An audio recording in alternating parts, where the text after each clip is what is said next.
Bonjour à toutes et à tous et bienvenue dans cette nouvelle vidéo tuto de DxO Photolab. Je suis très heureux de vous retrouver aujourd'hui et dans cette vidéo, je vais vous donner 5 astuces pour gagner du temps dans DxO Photolab, en l'occurrence ici, donc la dernière version, la version 8. Et oui, c'est important d'optimiser son flux de travail et il y a des tas d'astuces pour aller plus vite, pour gagner du temps et donc éditer plus de photos en moins de temps. Donc il y en a des tas d'autres, mais j'en ai choisi 5 et dans cette vidéo, je vais vous les expliquer. Comme d'habitude, la vidéo est découpée en chapitres que vous avez dans la timeline, donc n'hésitez pas à naviguer ou alors à vous rendre en bas dans la description et vous retrouverez là aussi donc les différents chapitres. Par ailleurs, et petite info importante, et ça c'est une nouveauté et j'en suis super content. À présent, je peux vous faire avoir 15% de réduction sur l'ensemble des logiciels de DxO, donc que ce soit Photolab, Filmpack, la Nik Collection, etc. Et donc ça c'est valable à l'année. Je vous explique un petit peu les modalités pour pouvoir en profiter. Donc c'est valable à l'année hors de périodes, le Black Friday et la période du Holiday Season. Et pour avoir ces 15%, la démarche est très simple. 1, vous devez obligatoirement passer par le lien qui est dans la description. Et la deuxième chose, c'est que vous allez ensuite arriver sur la boutique, vous mettez dans le panier le logiciel qui vous intéresse et ensuite vous rentrez donc ce code ici directement dans j'ai un code et puis ensuite ce que vous allez faire, c'est que vous validez et vous aurez 15% de réduction. Et là où je suis aussi très content forcément, c'est que en plus, si vous passez par ce code, en prime d'avoir les 15% de réduction, en plus DxO me donnera une petite commission. Donc c'est franchement super cool car vous avez une réduc. Moi en plus, eh bien, je touche une commission qui me permet de rémunérer le temps que je passe à faire des tutoriels pour vous. Si jamais ces tutoriels sont utiles pour vous et que vous souhaitez me donner un petit coup de pouce, eh bien vous avez une solution, vous êtes content, moi aussi, donc tout le monde est content. Bref, toutes les infos sont directement en bas dans la description. N'hésitez pas à passer par les liens. Si vous avez des questions là-dessus, n'hésitez pas à les mettre en commentaire.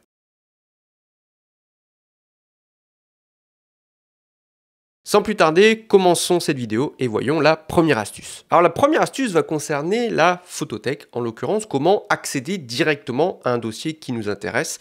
Et je vais vous donner un exemple très concret. Admettons, vous rentrez de votre sortie photo, vous avez votre carte SD qui est toute chaude, qui sort de l'appareil, et vous voulez accéder directement à vos photos. La solution, on va dire, de base, c'est de retrouver vos photos directement ici dans les dossiers, donc dans l'explorateur de DxO, donc dans la photothèque. Cependant, et là, il y a une astuce. Je prends ma carte SD, je la mets sur mon bureau, donc sur mon lecteur de carte. Qu'est-ce qui se passe? Alors moi, je suis sous Windows. J'ai mon dossier qui s'ouvre automatiquement quand je mets donc un périphérique externe. Et j'ai ici, mon dossier. Donc carte SD, et là, dans DCIM, j'ai mes photos. Et après, vu que c'est un Sony, il me les classe comme ça. Et bien en fait, pour accéder directement à vos photos dans Photolab, l'astuce est super simple. Vous avez Photolab qui est derrière, vous avez votre dossier. Vous prenez la première photo, peu importe laquelle, ou la 10e ou celle que vous voulez, vous la sélectionnez. Vous restez cliqué, donc avec le clic gauche, et vous allez faire un glisser-déposer vers DxO Photolab. Et là, regardez, je fais un glisser-déposer. J'ai toujours le doigt enfoncé sur le clic gauche, mais regardez, au niveau de ma souris, j'ai comme un carré en pointillé avec un plus, ce qui veut dire, vas-y, ajoute-le. Alors, qu'est-ce qui va se passer? Vous savez, il n'y a pas d'import dans Photolab, c'est juste on accède à nos dossiers. De fait, si je lâche dans le logiciel, qu'est-ce qui s'est passé? Eh bien, vous voyez, en fait, automatiquement, vous avez DxO Photolab qui m'a ouvert donc dans l'explorateur de dossiers directement le dossier avec l'ensemble des photos. Donc ça permet de gagner pas mal de temps et vous voyez, j'ai ici mon lecteur de carte qui s'appelle carte SD que j'ai renommé. Ensuite, mon dossier DCIM, ce dossier-là, et à l'intérieur, je retrouve toutes les photos qu'il y avait à l'intérieur. Ça, c'est valable avec n'importe quel dossier, pas forcément votre carte SD. Mais si vous avez l'habitude d'utiliser l'explorateur Windows ou le Finder sur Mac, ce système de glisser-déposer va vous permettre d'accéder systématiquement au dossier qui vous intéresse sans avoir besoin systématiquement de le faire manuellement ici dans l'explorateur. Enfin voilà, c'est le genre de truc qui peut faire gagner pas mal de temps. Ensuite, la deuxième astuce pour gagner du temps dans Photolab, c'est de créer des projets. Et là, je vais vous inviter à réellement faire cet effort de créer des projets car moi personnellement, ça me fait gagner beaucoup de temps. Pour rappel, et je le dis dès le départ, je ne vais pas faire là un tutoriel dédié sur les projets, car ça serait une vidéo entière, mais pour rappel, l'idée des projets, c'est de mettre au sein, et le nom est très explicite, d'un projet, des photos qui répondent à ce projet, et ce, peu importe où est-ce qu'elles sont rangées. Donc moi, je les utilise car j'ai des projets qui sont problématisés pour mettre des photos qui parfois sont stockées dans des endroits très différents. Moi, j'ai plein de disques de sauvegarde différents. J'ai par exemple des photos qui peuvent être sur mon disque C, là où il y a mon système d'exploitation, hein, donc à l'intérieur de mon ordinateur, sur un disque dur, sur un SSD, ou encore même carrément, et c'est là où j'ai le plus de données, c'est dans mon NAS. Donc vous voyez, il faut retrouver tout ça. Et des fois, j'ai des photos qui sont stockées un petit peu partout, et le fait de les mettre dans un projet, je n'ai pas besoin individuellement d'aller les chercher dans le disque dur, dans le SSD, dans le NAS, etc. Je vous donne un exemple très concret.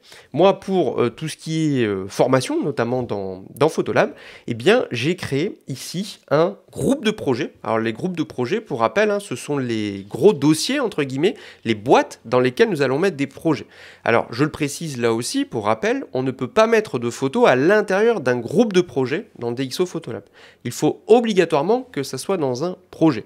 Donc ça, il faut le penser dès le départ. Mais pour vous montrer, moi par exemple ici, au fur et à mesure, je me suis regroupé des photos qui sont très explicites pour les formations que je fais dans DxO Photolab. Et donc, au fur et à mesure, dès qu'une photo répond à une problématique liée à un outil par exemple, je veux la mettre dedans. Mais ces photos, elles sont stockées dans plein d'endroits différents. C'est ça le truc qui est génial. Et donc, pour y accéder en permanence, j'ai créé ici donc un énorme groupe de projets qui s'appelle personnalisé, donc en référence ici à l'onglet personnalisé. Et ensuite, à l'intérieur, vous voyez, j'ai créé des projets et j'ai même créé d'autres sous-groupes de projets à l'intérieur duquel j'ai mis des projets. Donc, vous voyez, mais tout ça, ça m'a permis d'avoir une arborescence pour ensuite avoir directement des photos à portée de clic. Donc ça me fait gagner un temps fou. Et je sais que par exemple, vous voyez là, on est en train de faire un tuto. Si je veux faire un tuto qui est en lien avec un outil, je sais que je n'ai plus qu'à me rendre ici dans personnaliser et aller dans l'item qui m'intéresse et je pourrais le retrouver. Donc si par exemple, je veux travailler, vous voyez, sur les distorsions, hop, voilà, donc j'ai directement donc ici le projet distorsion, et là j'ai des photos qui sont très explicites et qui vont me permettre de faire de la formation sur les distorsions. Donc ça, vous pouvez créer ensuite des projets sur les items qui vous intéressent. Alors ça peut être sur un lieu en particulier, ça peut être sur une problématique de son choix. Moi, vous voyez, je vous donne un exemple, quand je fais des tests par exemple matériel, et là vous voyez ma super tête croppée, mais vous voyez, par exemple, j'avais fait une vidéo sur le Ricoh GR3, et bien pour rassembler des photos qui répondent à la problématique de ma vidéo, j'ai créé ici un groupe de projets qui s'appelle Ricoh GR3, et ensuite j'ai mis des projets qui sont thématisés. Donc là j'ai les photos qui traitent la question des ISO. Et vous voyez, si je clique dessus, par exemple là j'ai des crops de photos, et j'ai ici les photos que j'avais fait sur chart. Pareil ici pour le piqué, la dynamique, etc. Enfin bref, voilà, je vous conseille vivement d'utiliser les projets, car là aussi ça peut nous permettre de gagner beaucoup de temps et de retrouver très rapidement nos photos. Ensuite, troisième astuce pour gagner du temps, et nous restons toujours dans ici la photothèque, et bien c'est d'utiliser la barre de recherche. Et alors ça, c'est quelque chose, je m'en rends compte à mesure que j'échange avec des personnes qui utilisent Photolab, je me rends compte que beaucoup de gens ne savent pas l'utiliser ou tout simplement ne l'utilisent pas. J'entends souvent par exemple que dans Photolab, on ne peut pas retrouver facilement ces photos avec les métadonnées, etc. Alors que si, c'est tout à fait possible. Simplement, beaucoup sont habitués au système Lightroom, où Lightroom, vous avez donc une barre métadonnées dans laquelle vous allez directement sélectionner les items. Or, dans Photolab, il n'y a pas de barre dédiée, tout se passe ici dans la barre de recherche. Et là-dedans, on va pouvoir retrouver énormément d'items. Ça, on va en reparler juste après. Simplement, l'idée, c'est qu'on va pouvoir retrouver, simplement en tapant des valeurs, donc des valeurs chiffrées ou alors des mots, on va pouvoir retrouver des photos, et ça permet de gagner énormément de temps là aussi. Simplement, avant, il faut expliquer quelque chose de très important, c'est ce qu'on appelle l'indexation.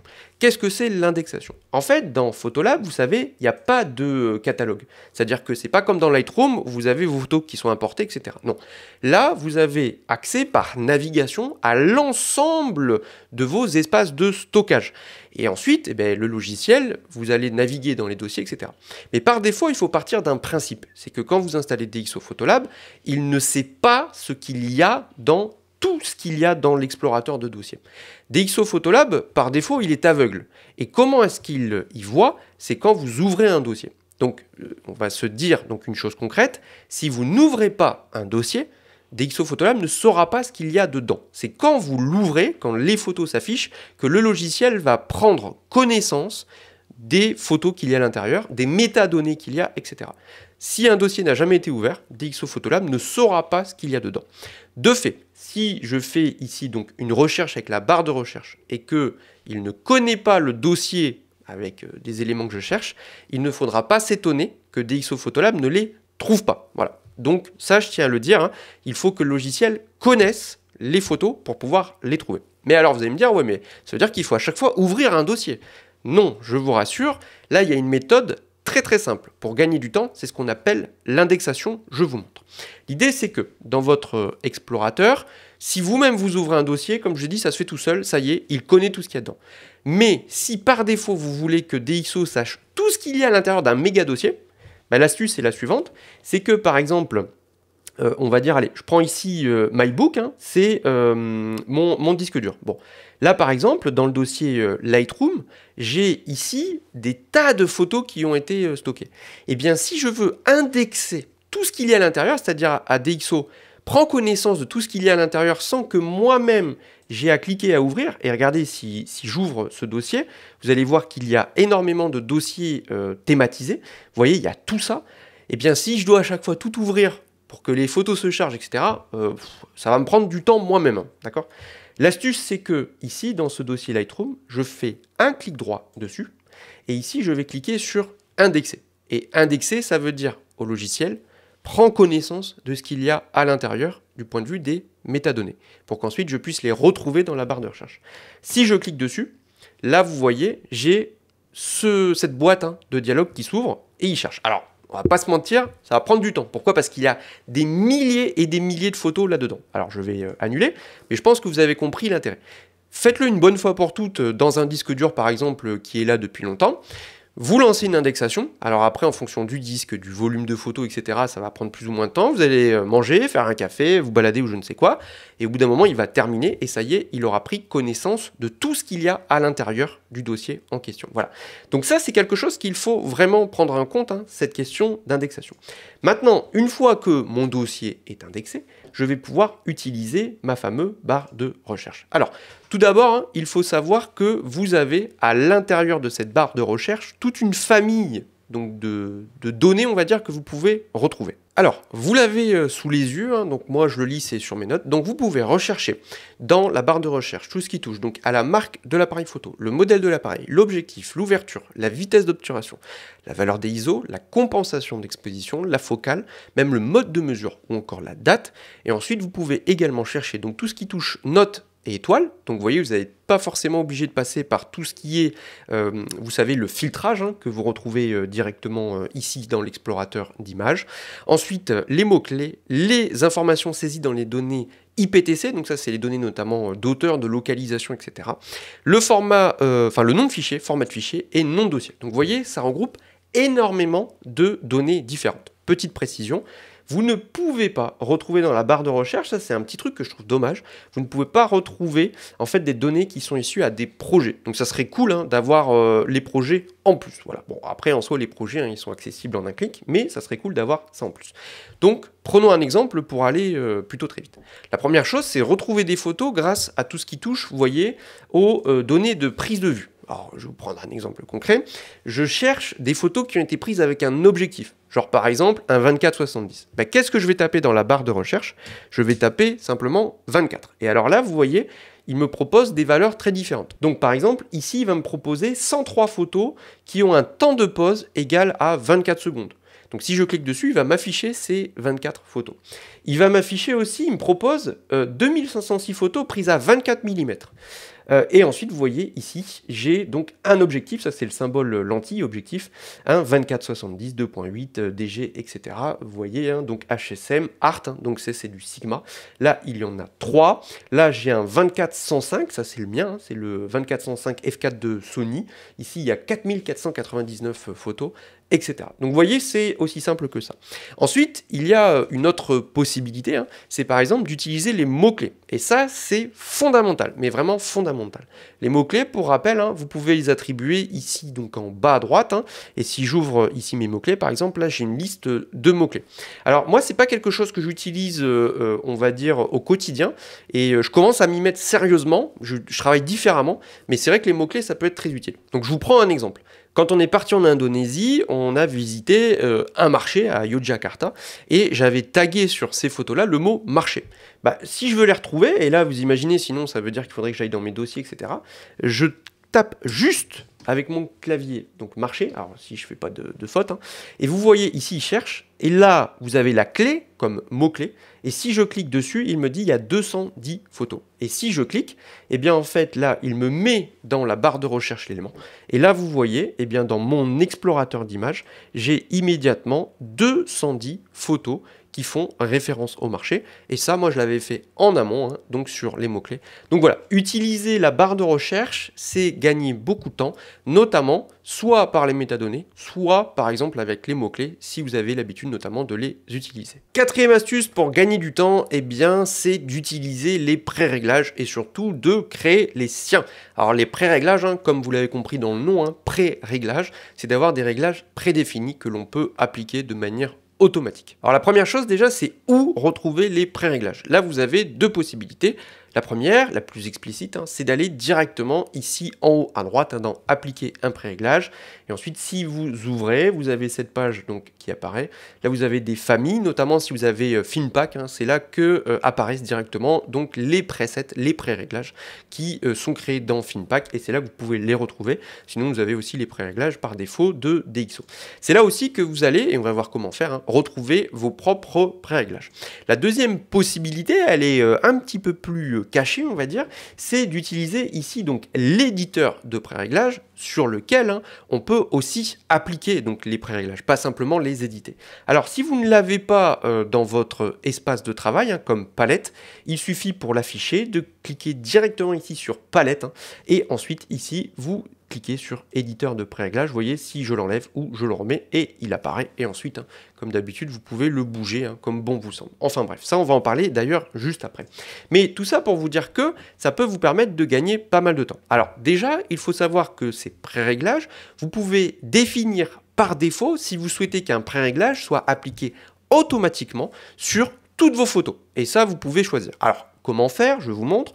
Vous allez dans Édition et dans vos préférences, hein, directement ici. Vous ouvrez la page et ensuite vous allez ici dans Général et dans Général, dans la partie paramètres de correction, vous avez ce champ-là, application automatique de pré-réglage, où vous allez choisir le pré-réglage qui va s'appliquer par défaut sur vos différentes photos. Et là vous pouvez séparer donc pour les fichiers RAW et pour les fichiers RGB, c'est-à-dire pour les JPEG ou encore par exemple les TIFF, enfin bref, tout ce qui n'est pas du RAW. Et donc, regardez, ici, vous avez à nouveau donc toute la liste de pré-réglages.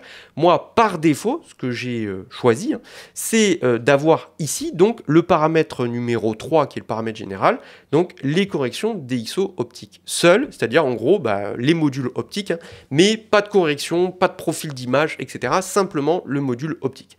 Mais si par exemple, vous souhaitez avoir ça ou tout autre pré-réglage, vous le choisissez et ça l'appliquera automatiquement sur tous vos RAW. Donc voilà, ça c'est franchement super intéressant. Même chose pour les fichiers RGB. Si par exemple vous souhaitez appliquer un pré-réglage, donc vous allez là, ensuite vous le sélectionnez, vous cliquez sur celui qui vous intéresse et ensuite le pré-réglage donc s'applique. Celui-là par exemple, c'est moi qui l'ai créé hein, et vous voyez ici, eh bien ça a apporté des modifications sur l'image. Ça a appliqué ici, donc vous voyez, c'est allumer le rendu couleur avec le profil donc Nostalgic Neg. Ensuite, j'avais ici ajouté du contraste, relever la courbe de ton, etc. Et donc ça modifie l'image. Et si je fais un avant-après, vous voyez que le pré-réglage a apporté un changement sur l'image. Maintenant, rapidement, voyons comment créer vos propres pré-réglages. C'est ça l'intérêt. Et bien pour ce faire, il faut passer ici par l'éditeur. Donc avant toute chose, ce qu'il faut faire, c'est que il faut soi-même créer son réglage. Donc vous voyez, moi celui-là par exemple, hein, j'avais choisi donc ici dans les profils, donc dans film numérique, j'avais choisi le Nostalgic Neg de Fuji. Et ensuite, j'avais voilà, fait des modifications et j'aime bien cette base de rendu, je me rends compte qu'elle colle à pas mal de situations. Et de fait, j'aime bien avoir ça comme base. Donc déjà, vous faites vos modifications et ensuite, une fois que vous avez une base de pré-réglage qui vous plaît, il faut à présent l'enregistrer pour pouvoir la réutiliser et la retrouver ici par exemple directement dans les pré-réglages. Pour ce faire, on va à gauche dans l'éditeur de pré-réglage. Et ensuite, ce que l'on va faire, c'est que on va ici cliquer sur Nouveau pré-réglage à partir des réglages courants, c'est-à-dire des réglages que nous avons mis dans Personnaliser. Ensuite, je clique, et là, il m'ouvre une page, une fenêtre, et là, je vais taper le nom. Et ça, c'est très important, il faut donner le nom qui vous plaît. Donc là, vous voyez, moi, par exemple, celui-là, je l'ai appelé 0-nocab, Nostalgic Neg, et ensuite, on laisse bien ici, par défaut, derrière le preset, ça, c'est lui qui va le rajouter. Et ensuite, vous avez le choix de où vous voulez le stocker. Donc, vous voyez ici, par défaut, vous avez donc déjà les dossiers qui ont été créés par Photolab, par le logiciel. Là-dessus, je vous conseille de strictement rester là où sont stockés les pré-réglages dans Photolab. Et ensuite, vous avez plusieurs possibilités. Soit vous pouvez créer un dossier dans lequel vous faites par exemple mes pré-réglages d'utilisateurs, ou alors comme moi, moi je les ai laissés directement donc sur, on va dire, la page générale, et comme ça j'y accède très rapidement. Mais vous pouvez choisir de les mettre où vous voulez. Vous tapez le nom et ensuite vous cliquez sur enregistrer. Et donc après, ça va le mettre ici dans vos différents pré-réglages. Alors, ces pré-réglages, vous pouvez ici choisir de le copier. Vous pouvez choisir également de le supprimer, si jamais vous dites « ouais non, il ne me plaît pas ». Et ensuite, vous avez la possibilité, ça on va en parler juste après, de venir directement importer un pré-réglage, et vous allez comprendre pourquoi, et aussi de l'exporter. Si jamais vous voulez le filer par exemple à quelqu'un. Chose très intéressante, eh bien un pré-réglage, si jamais vous dites « ah ouais, mais finalement je l'aime bien, mais ah ouais, ça j'aimerais bien le modifier », vous avez la possibilité de l'éditer, c'est-à-dire de revenir dessus. Et pour ce faire, vous sélectionnez le pré-réglage en question, donc par exemple celui-là c'est le mien, et vous cliquez ici sur « Édition ». Et quand je clique sur édition, vous voyez, eh bien en fait sur ici la barre donc d'outils dans mes palettes, eh bien ici j'ai directement des petites coches qui sont apparues. Et ensuite je vais faire les modifications qui m'intéressent, et surtout ici par défaut il coche tout. Je vais sélectionner les outils sur lesquels je vais apporter des modifications dans la mise à jour. Et ensuite, une fois que vous avez fait les modifications qui vous intéressent, par exemple, allez, pour l'exemple, je rajoute un peu de contraste. Voilà. Et bien, ce que je fais, c'est que je clique ici sur la petite disquette et ici sauver. Et donc, il aura mis à jour directement mon preset. Vous voyez, je l'ai mis à 42. Donc ensuite, hop, j'enlève édition, comme ça je sors du mode édition. Je réinitialise ma photo pour voir. Et maintenant, je vais ici cliquer sur Nostalgic Neg et je vais cliquer sur appliquer. Et il va m'appliquer le preset. Et bien, vous voyez, avant c'était à 35. Maintenant, c'est à 42. Pourquoi? Parce que j'ai fait l'édition de mon pré-réglage et j'ai pu le modifier à souhait. Et donc, petit bonus, si jamais ça vous intéresse, ce pré-réglage, donc Nostalgic Neg, eh bien, je l'ai exporté. Je vous le mets en description, je vous l'offre. Vous en faites ce que vous voulez, etc. Enfin bref, voilà, si jamais vous voulez essayer, je vous ai mis simplement un petit lien en description pour accéder à mon drive. Vous pouvez le télécharger. Et ensuite, eh bien, comment l'importer dans vos pré-réglages dans Photolab? Eh bien, c'est là où vous passez ici par l'éditeur de pré-réglage. Vous allez directement dans Importer. Ensuite, vous avez ici donc la fenêtre qui s'ouvre.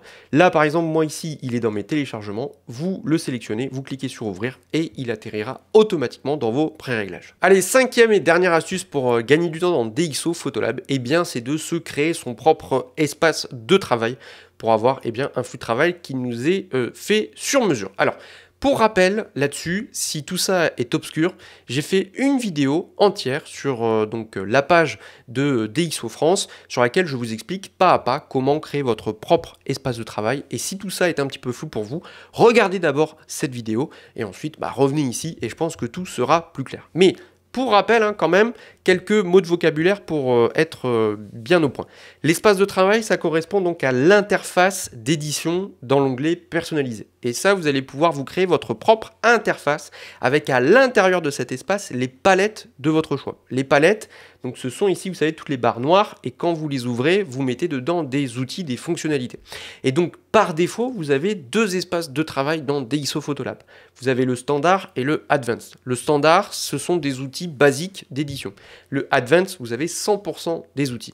Mais ça, on va dire que c'est fait avec la logique de base de DxO, avec, vous savez, les familles d'outils, lumière, couleur, etc. Cependant, dans votre flux de travail, c'est pas forcément du sur-mesure. Et moi, je me suis fait mon propre espace de travail, et vous voyez ici, il s'appelle Nocab, dans lequel j'ai pu personnaliser totalement donc l'ordre des outils et le choix des outils en fonction de ceux dont j'ai le plus besoin. Donc moi je vous montre par exemple comment j'ai réussi à gagner pas mal de temps. Sur la gauche, j'ai toujours ici donc mon histogramme, le déplacé zoomé. Ensuite, j'ai rajouté les métadonnées car elles ne sont pas là par défaut, mais j'aime bien les avoir parce que c'est toujours très utile. Et ensuite, j'ai ici l'éditeur de pré-réglage qui souvent donc est déplié si jamais là aussi je veux avoir accès à un pré-réglage. Et pour gagner du temps, je vous le montrais précédemment, moi quand je veux utiliser par exemple celui-là sur une série, plutôt que d'aller à chaque fois dans appliquer un pré-réglage, eh bien, je peux aller individuellement sur chaque photo. Bien évidemment, hein, les pré-réglages, on peut simplement faire des copier-coller et les appliquer sur toute une série. Mais si on veut faire au cas par cas, je peux y accéder directement ici. Bon, voilà, bref. Deuxième chose, c'est l'idée que sur la droite, maintenant dans mes palettes d'outils, là je me suis vraiment créé donc un flux de travail qui, moi, m'est propre, mais qui est vraiment logique pour moi. D'abord, quand j'édite une photo, j'ai d'abord tout ce qui touche donc au débruitage et au module optique. Donc par défaut, c'est appliqué, et vous le voyez, hein, ici, vous avez donc distorsion. Alors là, l'aberration chromatique, elle n'est pas activée, mais vous voyez, vignettage, compensation de flux optique, ce sont les 4 outils qui font partie du module optique. Et puis ensuite, bien sûr, le débruitage, et ça, je vais gérer notamment entre D'Prime et D'Prime XD2S. Je vais gérer donc l'algorithme que je veux pour le traitement et pour l'export. Donc ça, c'est la première chose que je fais avant même de débuter une photo. Ensuite, j'ai tout ce qui touche, vous voyez ici, je l'ai appelé horizon, recadrage, perspective, retouche. Et bien là, j'ai l'outil horizon, l'outil recadrage, les perspectives pour l'architecture, pour redresser les bâtiments, etc. Et enfin, le retouch, si j'ai une tâche de capteur ou ce genre de choses. Comme ça, j'ai une photo qui est bien cadrée, etc. Et ensuite, je peux commencer mon édition globale. Et là, eh bien, j'ai donc la palette édition globale dans laquelle j'ai mis les outils qui, vraiment, pour moi, sont élémentaires pour traiter une photo globalement. D'abord, vous voyez la balance des blancs, le rendu couleur, ensuite le Smart Lighting, ça c'est quelque chose que j'utilise beaucoup et qui est très intéressant. Et souvent, ça a de très très bons rendus, notamment sur des valeurs un peu faibles, hein, mais je trouve que ça équilibre pas mal de manière automatique les photos. L'exposition, le contraste, la tonalité sélective, la courbe de ton, là aussi que j'utilise beaucoup, et notamment depuis cette version 8 où il y a la courbe de luminance. Franchement, c'est génial. La pipette aussi de tonalité qui est super. Et après, tout ce qui touche au TSL, ça aussi, j'utilise beaucoup. Et après, vous voyez le vignettage créatif. Ça, c'est Filmpack qui l'apporte. Mais si vous voulez ajouter du vignettage, et par exemple, ici, j'ai mis le virage, si jamais je veux faire un peu de color grading dans les hautes lumières ou dans les ombres. Et enfin, pour terminer, eh bien, j'ai ici donc le masquage, et vous savez que pour moi le masquage c'est quelque chose de très important dans mon flux de travail. Et bien pour terminer, j'ai directement ici donc la palette de réglages locaux et ensuite je peux faire mon masquage tranquillement, enfin bref. Et donc vous voyez ça, moi c'est avec les années, je me suis construit mon flux de travail et de fait dans DxO Photolab, on peut se créer immédiatement et de manière très personnalisée son propre espace de travail. Ça fait gagner beaucoup de temps et je vous conseille vivement de le faire. Bref, on arrive à la fin de cette vidéo. Alors si vous avez des questions, n'hésitez pas à les poser en commentaire et je prendrai comme d'habitude le temps d'y répondre de la manière la plus précise et détaillée possible, on va dire. Deuxième chose aussi, je serais curieux de savoir s'il y a d'autres astuces que vous utilisez pour gagner du temps, eh bien, mettez-les en commentaire et j'en suis sûr que ça pourra servir aux autres utilisateurs, utilisatrices. Donc là aussi, moi, je trouve ça super cool d'avoir vos retours sur le logiciel.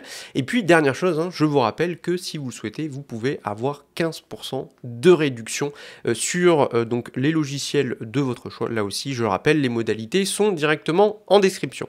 Bref, eh ben, on va s'arrêter là. Si vous avez des idées de tutos à nouveau, n'hésitez pas aussi à les mettre en commentaire. Et en attendant, je vous dis à très vite les amis pour un nouveau tuto sur DxO Photolab.